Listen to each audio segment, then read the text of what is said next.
Baik, Assalamualaikum warahmatullahi wabarakatuh.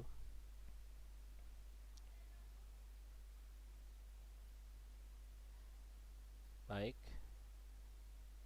Assalamualaikum warahmatullahi wabarakatuh. Oke, apa kabar? Baik, semangat pagi. Jadi anak sekalian, pada siang hari ini kita kembali bertemu untuk kita lanjutkan materi yang sudah kita bicarakan, sudah kita diskusikan pada pertemuan terdahulu. Masih kita berbicara mengenai IPA atau objek IPA dan pengamatannya. Pada minggu lalu kita sudah uh, berbicara mengenai kajian daripada ilmu IPA.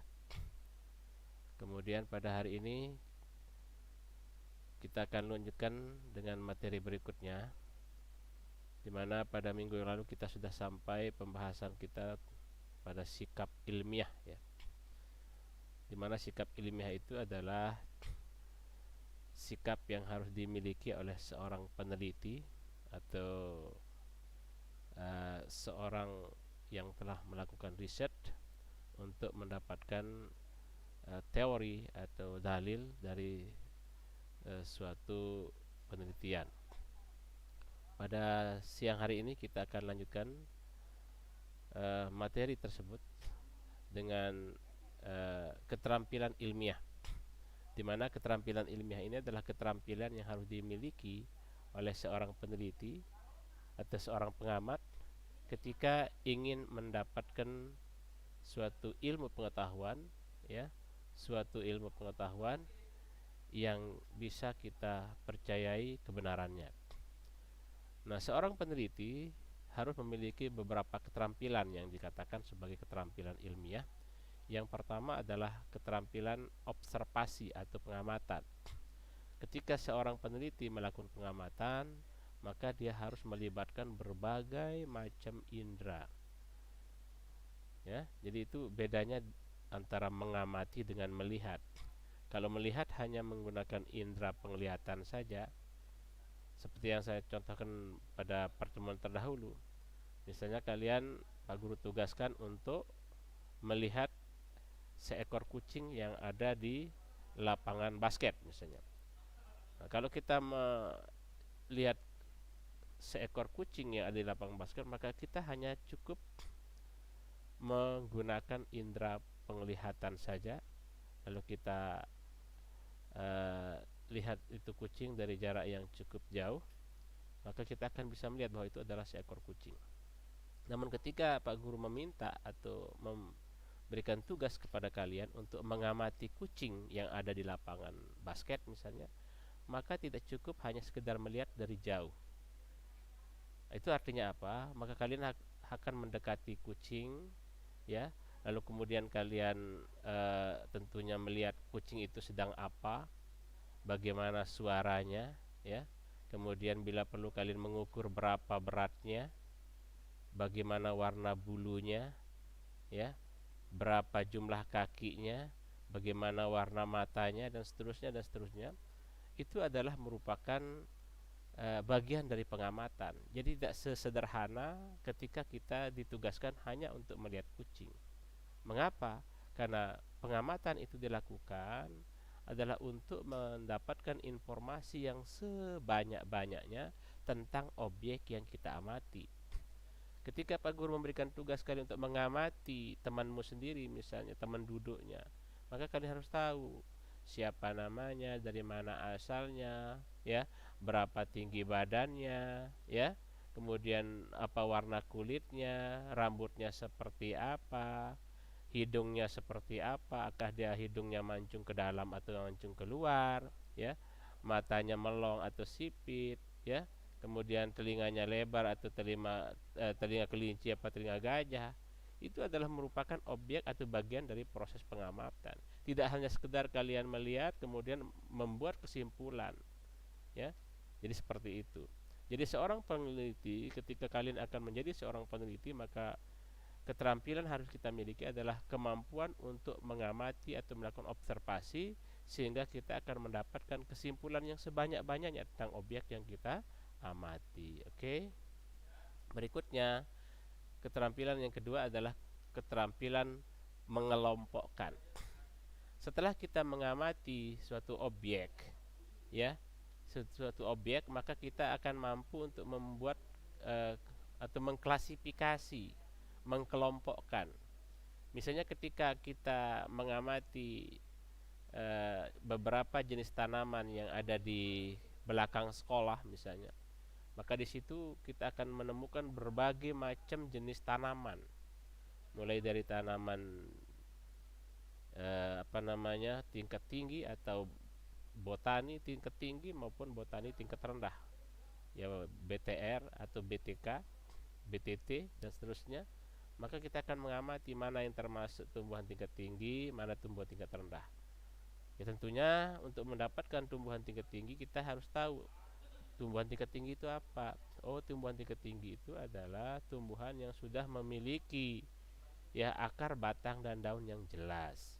Mana batangnya, mana daunnya, mana akarnya jelas. Nah, sehingga ketika kalian melihat beberapa jenis tanaman di belakang sekolah, maka kalian akan menemukan, oh, ini termasuk tumbuhan tingkat tinggi. Kemudian tumbuhan tingkat rendah itu apa? Tumbuhan tingkat rendah itu adalah tumbuhan yang belum bisa kita bedakan dengan jelas, mana akarnya, mana batangnya, mana daunnya. Nah, itu adalah ciri-ciri yang harus kita ketahui, ya, ketika kita ingin mengelompokkan tanaman yang ada di sekeliling kita atau di belakang sekolah itu adalah termasuk tanaman tingkat rendah. Itu, ya. Jadi setiap objek yang kita amati, seorang peneliti harus mampu untuk mengelompokkan. Contoh lain misalnya, ketika kita disuruh mengamati berbagai jenis hewan yang ada di lingkungan sekolah, mungkin di situ kita akan ketemu dengan cacing, kita ketemu dengan belalang, di situ kita akan bertemu dengan kucing, di situ kita akan bertemu dengan ayam, di situ kita mungkin juga bertemu dengan ular, kita akan bertemu dengan kodok, bertemu dengan tikus dan sebagainya. Maka dari objek, ya, objek yang kita amati berupa hewan-hewan yang ada di lingkungan sekolah kita, kita harus mampu mengelompokkan. Di antara hewan-hewan yang kita temukan tadi, mana yang termasuk omnivora barangkali dari jenis makanannya, mana yang termasuk karnivora barangkali, atau mungkin dari alat bagaimana dia bergerak, apakah dia terbang, apakah dia berlari, apakah dia merayap dan sebagainya. Tentunya berdasarkan ciri-ciri daripada hewan yang kita temukan di sekeliling sekolah kita, kita akan mampu membuat suatu pengelompokan atau klasifikasi. Itu, ya. Kemudian seorang pengamat atau seorang peneliti juga harus memiliki keterampilan ilmiah, yaitu keterampilan merencanakan dan melakukan. Jadi merencanakan itu adalah segala sesuatu yang kita lakukan sebelum suatu penelitian kita lakukan. Jadi apapun yang kita kerjakan tergantung dari planningnya. Merencanakan itu sama dengan planning, ya. Bahkan orang Barat itu mengatakan bahwa perencanaan itu adalah setengah dari pekerjaan. Itu artinya apa? Ketika seorang peneliti sudah mampu membuat sebuah perencanaan atau proposal dengan baik, maka sudah pasti hasilnya juga akan baik. Tetapi kalau seorang peneliti tidak bisa membuat proposal project atau membuat perencanaan yang bagus, maka pasti hasilnya juga tidak akan bagus. Itulah makanya sering orang mengatakan bahwa perencanaan, ya, itu adalah setengah daripada pekerjaan. Baik dan buruknya suatu pekerjaan atau hasil suatu proyek itu bergantung daripada perencanaannya. Kemudian setelah kita melakukan perencanaan, tentunya tahap berikutnya adalah melakukan. Artinya apa? Ketika seorang peneliti akan melakukan penelitian, ya, seorang pengamat akan melakukan pengamatan, maka otomatis apa yang dilakukan itu adalah segala sesuatu yang sesuai dengan apa yang sudah direncanakan. Jangan berencana mau ke ke Lombok Timur, tapi pelaksanaannya malah ke Lombok Tengah. Itu berarti menyimpang dari perencanaan yang sudah dibuat. Nah, kalau seorang pengamat seperti itu, maka hasilnya sudah pasti tidak akan maksimal. Oke, anak sekalian, itu jadi keterampilan ilmiah berupa merencanakan dan melakukan itu harus betul-betul dimiliki oleh seorang pengamat, seorang peneliti, barulah dia akan mampu menghasilkan suatu hasil atau penelitian yang maksimal, yang bisa dipercaya, ya, yang bisa diyakini kebenarannya. Oke. Berikutnya, beberapa keterampilan yang lain itu adalah penafsiran data. Artinya apa? Setelah seorang pengamat atau seorang peneliti melakukan sebuah riset atau sebuah percobaan atau sebuah pengamatan tentang suatu objek, maka dia harus mampu untuk menafsirkan data atau mengolah datanya dengan baik. Data yang sudah diperoleh, ya, itu harus diolah sebaik mungkin dan harus memperhatikan sikap ilmiah yang kemarin, yaitu jujur, objektif, ya. Jadi jangan nanti karena tujuan penelitiannya atau pengamatannya untuk mendapatkan atau mengelompokkan dan beberapa hewan yang ada di lingkungan sekolah, ya, kemudian hewannya tidak ada ditemukan tapi dibuat-buat supaya datanya bagus, maka itu adalah sebuah penelitian yang kurang bagus karena tidak menunjukkan sikap ilmiahnya, yaitu objektif dan jujur. Jadi data yang kita peroleh apapun wujud dan bentuknya, setelah kita melakukan suatu riset, maka itulah yang kita olah. Itu yang kita olah dan kita laporkan. Berikutnya, keterampilan yang harus dimiliki oleh seorang peneliti itu adalah keterampilan mengkomunikasikan. Mengkomunikasikan artinya apa? Kemampuan seorang peneliti, kemampuan seorang research, ya, seorang pengamat untuk membahasakan, menyampaikan data yang sudah diperoleh dalam bentuk bahasa, tutur, komunikasi. Jadi kemampuan seorang peneliti untuk mengkomunikasikan hasil penelitiannya itu akan memberikan hasil yang maksimal. Baik komunikasi di sini bisa berupa komunikasi secara tertulis maupun komunikasi secara lisan. Itu ya. Jadi keterampilan mengkomunikasikan hasil penelitian yang dilakukan oleh seorang peneliti akan memberikan warna, ya, akan memberikan dampak dan akan memberikan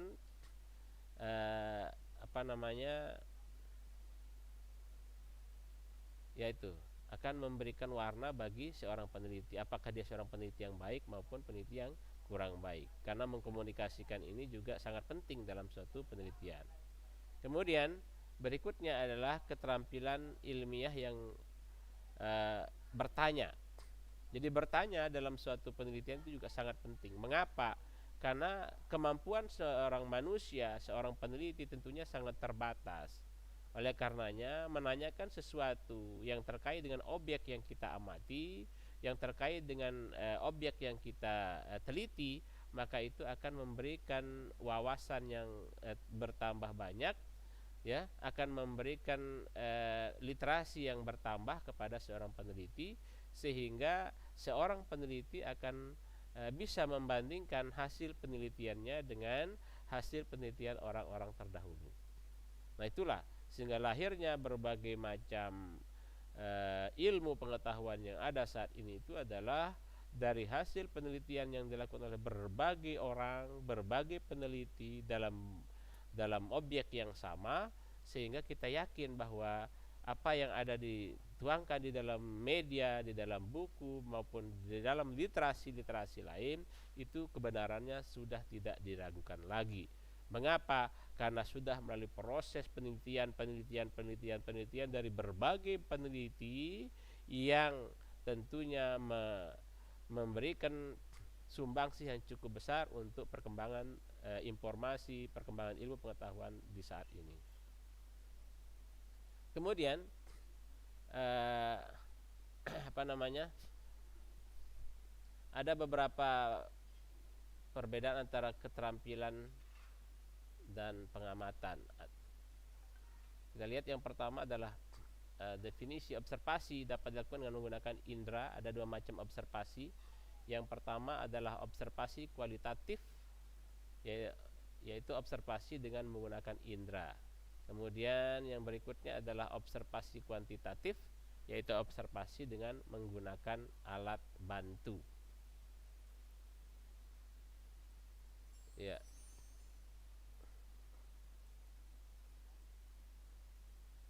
Berikutnya kita akan masuk kepada langkah-langkah untuk melakukan suatu metode yang dikenal sebagai metode ilmiah. Jadi apa itu metode ilmiah? Seperti yang sudah kita sampaikan pada pertemuan terdahulu, bahwa metode ilmiah itu adalah langkah-langkah atau step daripada suatu penelitian yang harus dilakukan oleh seorang peneliti untuk mendapatkan suatu informasi atau suatu ilmu pengetahuan.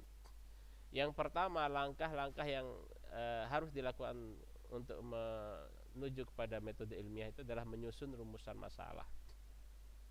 Rumusan masalah ini adalah merupakan suatu rumusan yang disampaikan secara tertulis maupun secara lisan tentang apa maksud daripada suatu penelitian yang akan kita lakukan. Apa harapan kita, ya, ketika kita melakukan suatu penelitian nantinya.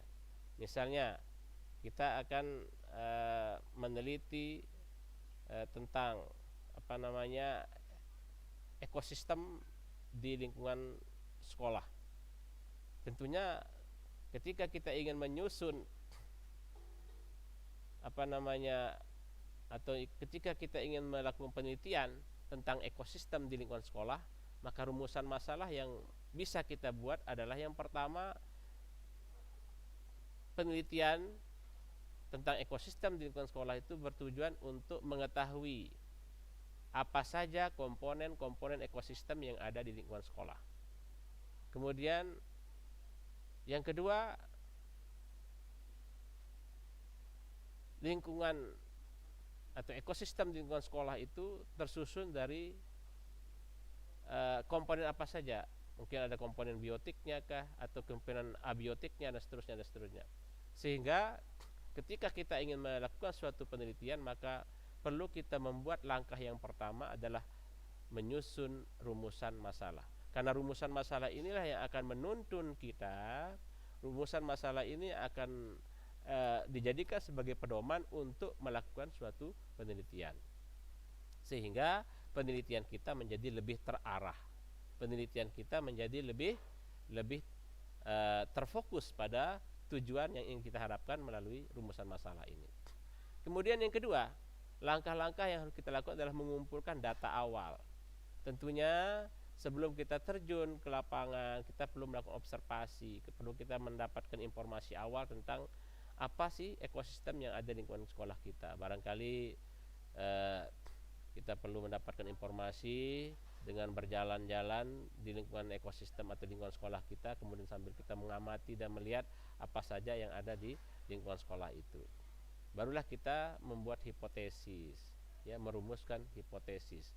Jadi hipotesis itu adalah dugaan sementara yang bisa kita sampaikan, yang bisa kita tuliskan, ya, sebelum kita terjun ke lapangan atau sebelum kita melakukan penelitian di lingkungan sekolah terkait dengan ekosistem lingkungan sekolah.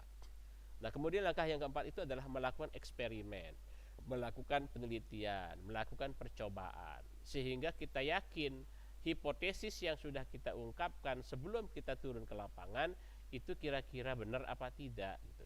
Mengapa?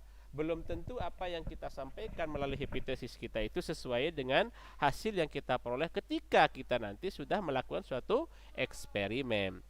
Tetapi tentunya dengan eksperimen, dengan percobaan, dengan penelitian yang kita lakukan, itu tentunya akan mengacu, tentunya akan merujuk, tentunya akan memperkuat hipotesis yang sudah kita buat sebelumnya. Kemudian yang berikutnya adalah mengolah dan menganalisa data. Jadi apapun yang kita peroleh, ya, ketika kita melakukan suatu eksperimen, ketika kita sudah melakukan suatu penelitian, ketika kita sedang melakukan pengamatan di lapangan terkait dengan ekosistem lingkungan sekolah, maka apapun hasil yang kita peroleh, tentunya kita harus olah dengan kembali kepada sikap ilmiah dengan objektif. Apapun hasilnya kita harus mampu menyampaikan, mampu mengkomunikasikan dengan benar. Jangan kita mereka-reka, jangan kita mengada-ada, menambah data yang sebenarnya tidak ada lingkungan itu. Contohnya, di lingkungan sekolah kita komponen biotiknya berupa karnivora misalnya ada di situ, padahal cuma apa? Ya, di situ cuma ada tikus, di situ cuma ada kucing, tapi kita masukkan singa, buaya, ya, harimau, itu berarti kita memanipulasi data namanya. Kalau memang di lingkungan sekolah kita itu tidak ada namanya singa, nggak ada serigala, nggak ada buaya, jangan menjadikan singa, buaya maupun harimau itu sebagai komponen ekosistem, terutama komponen karnivoranya. Itu berarti kita melakukan manipulasi data, dan itu dalam sikap ilmiah tidak dibenarkan. Oke, baik karena sekalian. Berikutnya, metode ilmiah yang harus kita lakukan setelah kita melakukan eksperimen, kemudian kita mengolah data yang kita peroleh ketika melakukan percobaan, maka kita mampu menarik kesimpulan.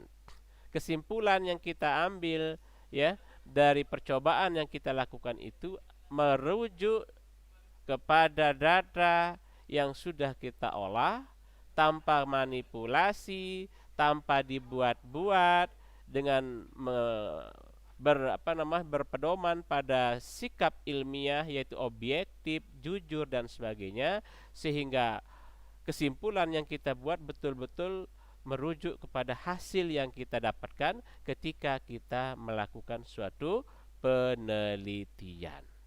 Oke? Berikutnya, langkah dalam metode ilmiah yang perlu kita ketahui adalah mempublikasikan hasil. Mengapa? Tujuan penelitian kita itu adalah supaya orang tahu apa sih hasil penelitian kita.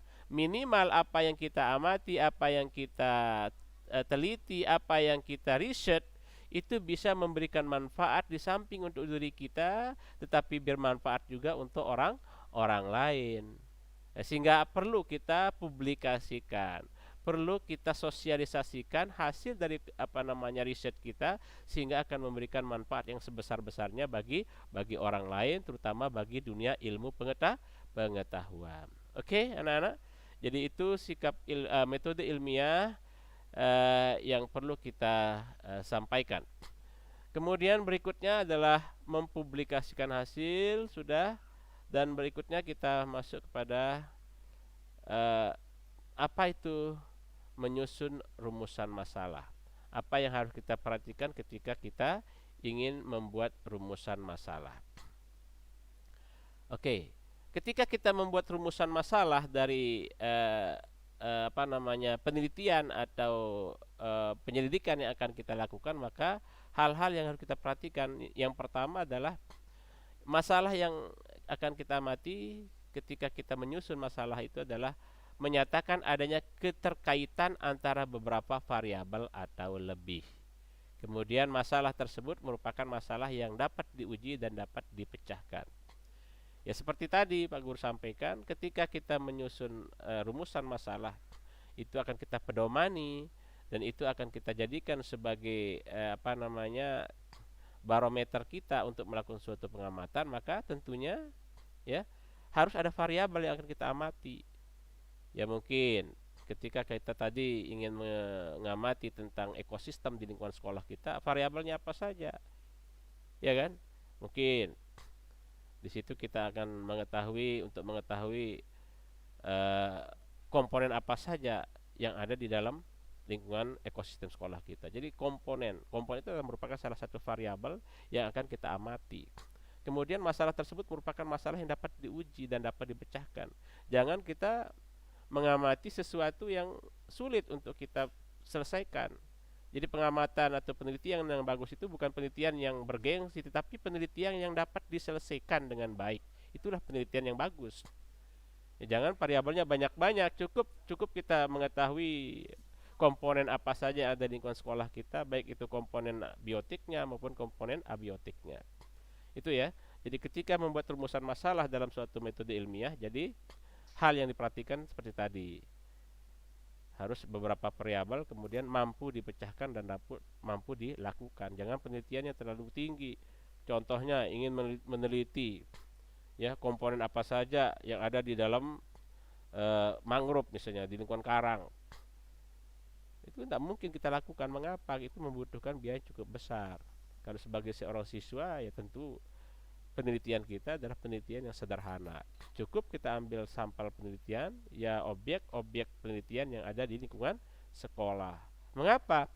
Itu yang bisa kita kerjakan, jangan yang aneh-aneh. Ingin meneliti benda-benda luar angkasa dengan bepergian keluar angkasa itu kan impossible.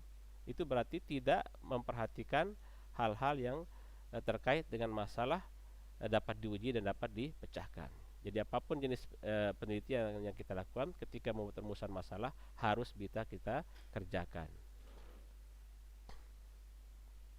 Kemudian berikutnya, hal-hal yang perlu diperhatikan ketika membuat suatu rumusan masalah dari sebuah metode ilmiah itu adalah masalah itu disusun dalam bentuk pertanyaan yang singkat, padat dan jelas, jangan bertele-tele.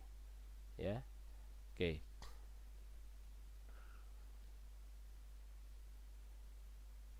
Berikutnya merumuskan hipotesis. Ya, hipotesis itu apa? Jadi hipotesis adalah merupakan jawaban sementara yang masih perlu dicari kebenarannya. Dari mana kita mengetahui kebenarannya? Tentunya sebuah hipotesis itu kita akan tahu kebenarannya ketika kita sudah melakukan suatu penelitian, ketika kita sudah melakukan suatu praktikum, atau ketika kita sudah melakukan suatu pengamatan.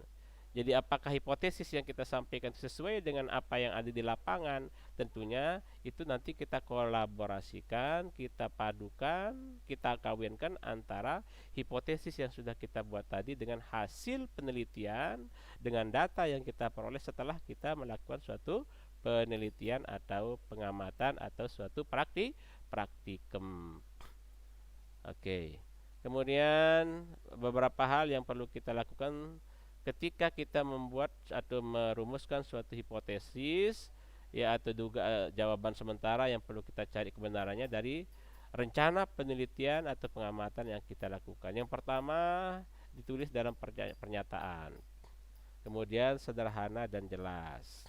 Yang ketiga, berdasarkan keterangan-keterangan atau informasi yang dikaji baik dari sumber bacaan maupun fakta di lapangan. Itu adalah hal-hal yang perlu diperhatikan ketika kita ingin membuat suatu hipotesis dari suatu metode ilmiah. Kemudian tahap yang paling penting itu adalah melakukan eksperimen atau melakukan suatu percobaan, melakukan suatu penelitian. Jadi eksperimen itu adalah untuk membuktikan kebenaran hipotesis. Hipotesis itu belum tentu benar, ya kan? Mengapa? Hipotesis hanya jawaban sementara. Kita akan meyakini kebenarannya ketika kita sudah melakukan eksperimen dan data yang kita peroleh, kita coba kawinkan, kita coba variasikan dengan hipotesis yang sudah kita ungkapkan terlebih dahulu. Maka ketika hasil di lapangan yaitu sesuai dengan hipotesis yang kita sampaikan, maka hipotesis kita itu adalah mengandung nilai kebenaran. Tapi jangan lupa ya, seorang peneliti itu harus objektif. Jangan mengada-ada. Kalau memang hasil penelitiannya tidak sama dengan hipotesis, itu artinya hipotesis kita itu keliru. Yang lebih benar itu adalah data hasil eksperimen kita. Kemudian yang berikutnya adalah mengolah dan menganalisis data. Langkah-langkahnya yang pertama itu adalah memilih data. Apa tujuan kita memilih data? Itu tujuannya adalah untuk memperlancar pelaksanaan langkah-langkah selanjutnya. Berikutnya kontrol kualitas data. Tujuannya adalah untuk memisahkan data yang kosong atau isian data yang tidak konsisten. Kemudian mengistisarkan data dan menganalisa data. Berikutnya adalah menarik kesimpulan, ya. Jadi setelah kita melakukan suatu riset, suatu penelitian, ya, di mana kita sebelumnya sudah menyampaikan hipotesa, ya, tentunya ada dua hal yang mungkin bisa terjadi. Kemungkinannya hipotesasnya diterima atau hipotesis kita terima, atau bisa juga ditolak. Mengapa? Jadi seperti yang Pak Guru sampaikan tadi, suatu penelitian itu akan diterima apabila hasil eksperimennya atau datanya itu sesuai dengan hipotesa yang kita ungkapkan sebelum kita melakukan suatu penelitian. Tetapi seperti yang Pak Guru sampaikan juga tadi, bahwa jangan kita mengada-ada. Seorang peneliti itu harus memiliki sikap ilmiah, yaitu objektif. Kalau memang datanya tidak sesuai dengan hipotesa, ya tidak usah dipaksa. Jangan memaksa bahwa hipotesa saya harus diterima dan harus benar, tidak bisa. Jadi itu berarti menghilangkan sikap seorang ilmiah, yaitu objektif dan jujur. Nah, itu. Oleh karenanya, sekali lagi Pak Guru sampaikan bahwa jadi hipotesa di dalam suatu metode ilmiah itu bisa diterima maupun bisa ditolak. Kapan diterimanya? Apabila hasil eksperimen sesuai data yang kita peroleh di eksperimen dengan hipotesa yang kita sampaikan tadi. Tetapi kalau data yang kita peroleh setelah melakukan eksperimen tidak sesuai dengan hipotesa yang kita sampaikan, maka itu artinya hipotesa kita ditolak. Oke. Berikutnya adalah mempublikasikan hasil, yaitu merupakan kegiatan untuk menginformasikan kepada orang lain hasil dari eksperimen yang telah kita lakukan, agar orang lain juga mengetahui atau dapat menguji atau menguji cobakan kembali. Mengapa?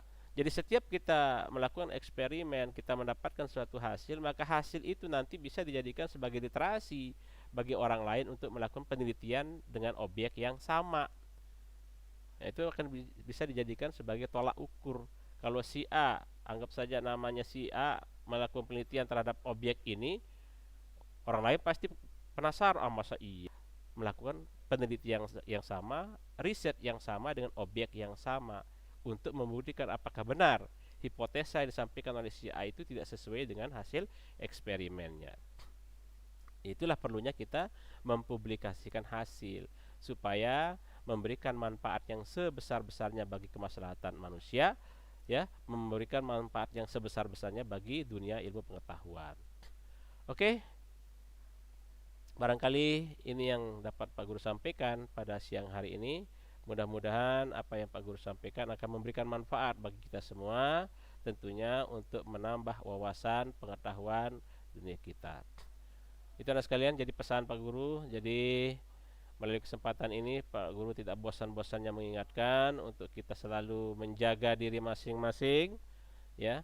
Kurangi bepergian kemana-mana kalau tidak begitu penting. Kalaupun harus bepergian, ingat, gunakan masker, ya, untuk menghindari diri kita dari penyakit yang saat ini mengintai kehidupan kita, yaitu COVID-19 atau Corona.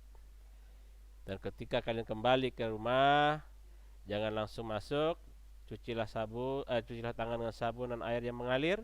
Tujuan kita adalah untuk memutuskan rantai penularan COVID-19. Itu dari Pak Guru. Terima kasih atas perhatiannya. Assalamualaikum warahmatullahi wabarakatuh.